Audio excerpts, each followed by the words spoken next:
اور فرمایا ہمارا 17 دن کا سفر تھا، اس 17 دن میں ہم نے کھایا، لوگوں کو کھلایا، جہاں لوگ آتے تھے ان کو بٹھاتے تھے، دسترخوان ہمارا تھا چند افراد کا، پھر سینکڑوں لوگوں نے کھایا۔ 17 دن کے سفر میں تھوڑی سی کمی بھی نہ ہوئی، جب گھر لوٹے تو وہی کا وہی ہمارا خزانہ، کھانا وہی سارا توشہ موجود تھا۔ آگے تشریف لے گئے تو ایک تجارت میں ایک دیکھا تو ایک بندہ ہے ٹھیکریوں پہ ٹھیکریاں مار رہا ہے، آپ اس کی طرف تشریف لے گئے، آپ نے اس کو جا کے دیکھا، لگتا ہے کہ تو پرانا جواری ہے۔ اس نے کہا جوا کھیلتا تھا، سب کچھ ہار بیٹھا ہوں، ہر چیز زندگی ختم ہو گئی ہے۔ آپ نے فرمایا اچھا ایسا کر توبہ کی نیت کر لے، اللہ سے توبہ کر لے، اور پھر میں تیرے لیے دعا بھی کرتا ہوں، عمل بھی کرتا ہوں، تو ایسا کر پتھر پہ پتھر مار، تیرا ہر پتھر سونے کا بنتا جائے گا۔ آپ بیٹھ گئے، اس نے ویسے ہی پتھر پہ پتھر مارا، اور جیسے بیچارہ بے بسی کی حالت میں پہلے مار رہا تھا، آپ نے دعا کرنی شروع کر دی، یہ دعا پڑھنی شروع کر دی، اور دعا پڑھتے پڑھتے دیکھا تو لوگوں نے پتھروں کی شکلیں بدلنا شروع ہو گئی، اور جو پتھر بھی اس کے ہاتھ میں آیا تھا وہ سارے پتھر سونے کے بن گئے۔ آپ نے سارا سونا اس کو دیا، چل پڑے۔ سفر میں آگے جاتے جاتے دیکھا کہ ایک شخص ہے، اس کے ساتھ ایک بچہ ہے، ایک بڑی عورت ہے، ایک بوڑھا گدھا ہے، اور وہ سارے پیدل چل رہے ہیں، گدھے کو سواری کو ساتھ لیے ہوئے۔ تو آپ نے پوچھا کیا ہوا؟ انہوں نے کہا ایک سانپ ہے جو اس گدھے کے پہ مسلط ہے، اس سامنے بیٹھا ہے، وہ نیچے نہیں اتر رہا، ہم نے مارنے کی کوشش کی ہے، اس کی پھنکار سے عصا جل جاتا ہے، اور جلا ہوا عصا دکھایا، ڈنڈا جلا ہوا دکھایا کہ ایک پھنکار سے ڈنڈا جل جاتا ہے، وہ مسلط ہے گدھے پہ، ہم پیدل چل رہے ہیں، منزل پہ ہے، سانپ مسلط ہے، اس کا کوئی حل نہیں۔ آپ نے فرمایا اس گدھے کو اس جھاڑی سے، اس درخت سے باندھ دو، اور باندھ کے آپ قبلہ رخ ہوئے اور یہ دعا پڑھنی شروع کر دی، اور فرمایا پھر دوسرے رخ ہوئے اور یہ دعا پڑھنی شروع کر دی، اور تیسرے رخ ہوئے، اور دعا پڑھنے کے بعد آپ نے اس سانپ پہ پھونک مارا، سانپ چونٹی بن کے چھلانگ لگائی اور غائب ہو گیا۔ تو انہوں نے پوچھا آقا یہ کیا تھا؟ فرمایا یہ تمہارے اوپر ایک دشمن جن مسلط تھا جو کہ تمہاری جانوں اور عزتوں کا لٹیرا تھا۔ آخرکار آپ کے غلام نے آپ سے پوچھا آقا اگر آپ یہ دعا ہمیں سکھا دیں، چشمہ فیض سے گر ایک اشارہ ہو جائے، چشمہ فیض سے گر ایک اشارہ ہو جائے، لطف ہو آپ کا اور کام ہمارا ہو جائے۔ آئیں بسم اللہ کر کے اس دعا کو پہلے سنتے ہیں۔ یا وہاب حبلی من نعمت الدنیا والآخرہ انک انت الوہاب۔ اللہ کے ولیوں نے اپنی کتابوں میں ایک بات لکھی ہے، ہم نے جب بھی اس دعا کو پڑھا اللہ پاک جل شانہ نے اسے فوری عطا فرمایا، ورنہ اس کی نسبت عطا فرمائی، اور ورنہ چند لمحوں میں عطا فرمایا، ورنہ چند دنوں میں۔ اللہ نے آج تک اس دعا کے مانگے کا رد نہیں فرمایا۔ اور اگر بخت بلند کرنا چاہتے ہیں دو، اور اگر نصیب کے دھنی بننا چاہتے ہیں، اور اگر چاہتے ہیں کہ آج جتنا ہے کل اس سے زیادہ زیادہ زیادہ اور زیادہ ہو، کہ اللہ کا کوئی دعا ہے میں نہیں چاہتا ختم ہو جائے، میں کہتا ہوں ذرا تھم جائے، الفاظ نعمتیں ہیں ہماری فضاؤں میں موجود ہیں اور بہت زیادہ موجود ہیں، ہماری ہواؤں میں اور فضاؤں میں نعمتیں موجود ہیں، اور ہمارے ذہن میں نعمتوں کی شکر گزاری کا جذبہ کیسے ہو؟ آئے میں آپ کو اللہ کا ایک وعدہ بتاتا ہوں، اگر مالدار ہونا چاہتے ہیں، ایک سن لے ذرا، میں آج 11 چیزیں بیان کر رہا ہوں، یہ 11 چیزوں کا پیکج دے رہا ہوں، جاگنے والے سونے والے سب آج بات سن لیں۔ اگر مالدار ہونا چاہتے ہیں ایک، میرے ساتھ کہتے جائیں ایک، اور اگر بخت بلند کرنا چاہتے ہیں دو، اور اگر نصیب کے دھنی بننا چاہتے ہیں، اور اگر راحتوں کے سکندر بننا چاہتے ہیں، اور اگر برکتوں سے جھولیاں بننا چاہتے ہیں، اور اگر نعمتوں کی بارش چاہتے ہیں، اور اولاد کو فقر تنگ دستی غربت میں نہیں دیکھنا چاہتے، اور اگر اپنی نسلوں کے لیے ہمیشہ غیبی نظام ایسی مدد میں ہو جسے کہتے ہیں کہ مولا کو ایک وقت ایسا نہ لینا کہ میں مجبور ہو جاؤں، اور اگر کہیں مجبور نہیں ہونا چاہتے، کتنے ہو گئے؟ 8۔ اور اگر چاہتے ہیں کہ آج جتنا ہے کل اس سے زیادہ زیادہ زیادہ اور زیادہ ہو، اور اگر چاہتے ہیں کہ یہ میرے علاوہ میری نسلوں میں بھی ہو، کہ میری نسلیں بھی تمنگری، مال، رزق، عزت، صحت، برکت، بیٹے، نعمتیں، خیریں، برکتیں پاتی رہیں میری نسلیں یہ نعمتیں، تو آپ چاہتے ہیں تو کتنے ہو گئے؟ اور اگر چاہتے ہیں کہ آسمان کا ایک دروازہ میرے لیے خصوصی کھلے، میں مانگوں اور رب دیتا جائے، میں مانگوں اور رب دیتا جائے۔ اس پہ یہ دیکھیں کہ اللہ نے کس عمل پہ وعدہ کیا ہے، لَإِن شَكَرْتُمْ لَأَزِيدَنَّكُمْ، میرے بندو آؤ نعمتوں کا کرو شکر، نعمتوں کو یوں بڑھا دو، نعمتوں کا شکر ادا کرو۔ بنی اسرائیل میں ایک بندہ تھا، وہ ریت میں اپنے سطر کو چھپا کے بیٹھا تھا، ننگے پن کو ریت میں، اس کے پاس اتنا کپڑا بھی نہیں تھا کہ اپنے سطر کو چھپا سکے۔ موسیٰ علیہ السلام تشریف لے جا رہے تھے اللہ کی بارگاہ میں، موسیٰ علیہ السلام ملاقات کے لیے، تو کہنے لگا موسیٰ ایک فریاد تو اللہ سے کر دیں، یہ میں آپ کو 11 تحفے آج دینا چاہ رہا ہوں، ذرا سنبھل کے بیٹھیں، جھولی پھیلا کے بیٹھیں، برتن وسیع کر کے بیٹھیں، اپنی توجہ کو متوجہ کر کے بیٹھیں، اپنے ہر پل ہر سانس کو۔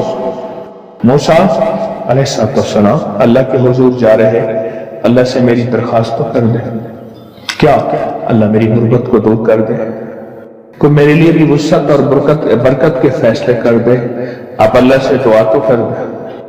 تو موسیٰ علیہ السلام نے فرمایا ٹھیک، اللہ کے حضور گئے نا تو واپسی پہ آئے، یہ آپ کو 11 آج نعمتوں کا پیکج دے رہا ہوں، اور وہ سنیے گا۔ تو اللہ پاک نے فرمایا موسیٰ میرے بندے سے کہے میری نعمتوں کا شکر ادا کرے۔ موسیٰ خوش ہو کے آ گئے، اور جب خوش ہو کے آئے اور آ کے بتایا تو کہنے لگا اللہ نے نعمت دی ہی کیا ہے جس کا میں شکر ادا کروں؟ ہوا آئی وہ ریت بھی اڑا کے لے گئی، ہوا آئی اور وہ ریت بھی اڑا کے لے گئی جس ریت سے سفر سے ڈھانکا ہوا تھا۔ موسیٰ علیہ السلام کے پاس ایک بندہ آیا، یہ مری کے واقعہ مجھے سوچوا رہا ہے سب کچھ۔ ایک بندہ آیا موسیٰ علیہ السلام کے پاس، اے اللہ کے نبی مالدار زیادہ ہوں، کچھ دعا فرمائیں کم ہو جائے، تھک گیا ہوں، گنتے سنبھالتے تھک گیا ہوں، کچھ دعا فرمائیں۔ تو موسیٰ علیہ السلام نے فرمایا رزق ضائع کر، غریب ہو جائے گا، اور سن کے چلا جائے، اور فرمایا تو سب سفر میں جا اور پھر واپس آ تو مجھے بتانا، یقینی تیرا رزق کم ہو جائے گا یا ختم ہو جائے گا۔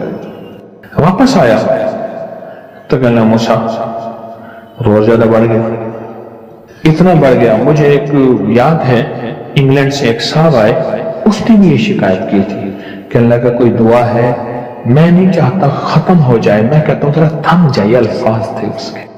کہنے لگے ایک مشین رکھی ہوئی ہے میں نے، اس میں پاؤنڈ چھوٹے بڑے وہ علاقہ کر کے پھر بنڈل بنا کے دے دیتی ہے، ہاتھوں کا کام ختم ہو گیا، ہاتھوں کا کام ختم ہو گیا۔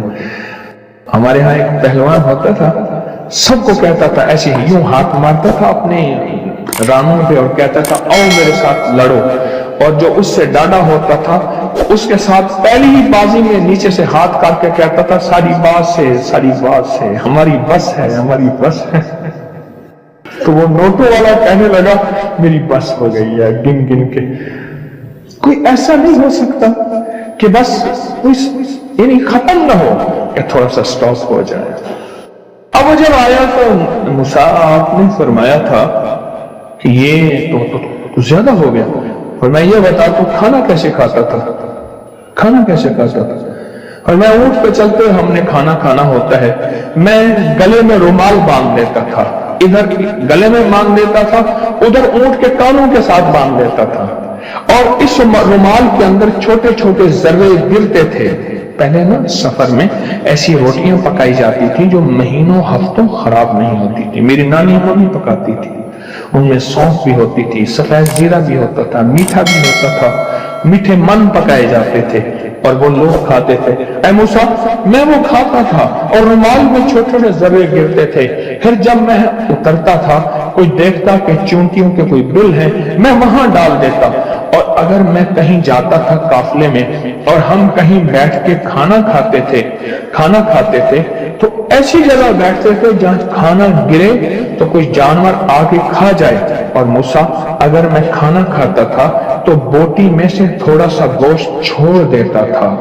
اس کے بارے میں بھی وضاحت ہے، اگر سفر میں ہوں اور جنگل میں ہوں، غور سے سمجھیے گا، رزق وسیع کرنا چاہتے ہیں، یہ میں نے بھی آزمایا تھا صرف 2 بار زندگی میں، رزق وسیع کرنا چاہتے ہیں تو بوٹی میں سے تھوڑا سا گوشت چھوڑ دیں، جیسے ولیمے میں افراتفری ہوتی ہے۔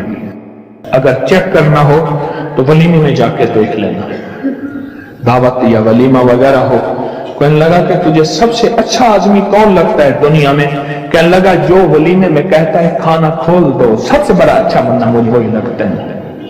کہا کہ میں سفر میں تھوڑا سا گوشت چھوڑ دیتا تھا اور اس جگہ میں جانور آ جائیں۔ موسیٰ نے فرمایا کہ تیرا رزق کبھی کم نہیں ہو سکتا، جا تیرا رزق کبھی کم نہیں ہو سکتا، دولت، وسعت، برکت ہمیشہ تیرا پیچھا کرے گی۔ جو بندہ 3 دفعہ سورۃ انا انزلنا پڑھتا ہے، 3 دفعہ دن کے کسی وقت میں، اس کو اللہ پاک اپنا مرنے سے پہلے خود جلوہ دکھائے گا۔ ایک فائدہ بتا رہا ہوں، جو بندہ وضو کے بعد صرف 1 دفعہ سورۃ انا انزلنا پڑھتا ہے، ایک اور فائدہ بتا رہا ہوں، میں اللہ پاک اس کے لیے رحمت کا ایک ایسا دروازہ کھولتے ہیں جو آج تک کسی کے لیے نہیں کھلا، اور ایک دروازہ اگر رحمت کا کھل گیا تو سارے کام بن گئے، ساری مشکلیں حل ہو گئی، ساری پریشانیاں دور ہو گئی۔ میری تو نسلیں آباد اور شاد ہوئیں صرف ایک دروازے کی وجہ سے، ایک دروازہ، میری تو نسلیں آباد اور شاد ہوئیں۔ 1 دفعہ سورۃ انا انزلنا پڑھتا ہے، اور جو بندہ دن کے کسی وقت میں 3 دفعہ سورۃ انا انزلنا، سورۃ قدر پڑھتا ہے، اور میں اللہ پاک قیامت کے دن اسے بلا کے کہیں گے کہ میں تجھ سے راضی ہوں، تو مجھ سے راضی ہے، جا ایسی جنت میں جہاں سے کبھی نکالا نہیں جائے گا۔ اور 3 دفعہ سورۃ انا انزلنا وبائی بیماریوں کا، وبا کا علاج ہے، وبا کا۔ میں اپنے بڑوں کی پرانی کتابیں بیازیں لکھی ہوئی ہیں، اس میں پڑھ رہا تھا طاعون کی وبا پھیلی، تو میں نے لوگوں کو بتایا، میرے پردادا کے والد لکھ رہے ہیں یہ بات، میں نے لوگوں کو بتایا سورۃ قدر 3 دفعہ دن میں بار بار پڑھو، جو پڑھے گا وبائی تکلیفوں پریشانیوں سے دور ہو جائے گا۔ پھر میں نے بابا فرید شکر گنج رحمت اللہ علیہ کے ملفوظات میں، تجربات میں یہ پڑھا۔ پھر ایک بزرگ تھے مولانا یعقوب نانوتوی رحمت اللہ علیہ، اللہ والے تھے، ٹھیک، ان کے تجربات میں پڑھا کہ جو بندہ 3 دفعہ سورۃ انا انزلنا پڑھتا ہے، وبائی بیماریاں اور جسمانی بیماریاں اس سے دور رہتی ہیں۔